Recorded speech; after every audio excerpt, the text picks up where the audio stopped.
All of us at Geringhoff would like to thank you for taking the time to view this video. You will find the information presented here to be informative and helpful in performing service to Geringhoff harvest machines. Whenever servicing a Geringhoff product, please observe all safety decals and warnings. Use factory-supplied safety supports on the combine and the Geringhoff head.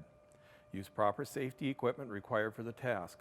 This may include, but is not limited to, eye protection, foot protection, hearing protection, proper clothing, hand protection, proper tools, and other equipment and supplies as required for the service to be performed. This is Geringhoff Product Support. Today we're going to talk about replacement or adjustment of the knives on a NorthStar processing system. Before working on any Geringhoff head, always be sure to engage the safety locks on the combine feeder house. These are the basic tools required for the job. This is the stock roll knife and the working edge.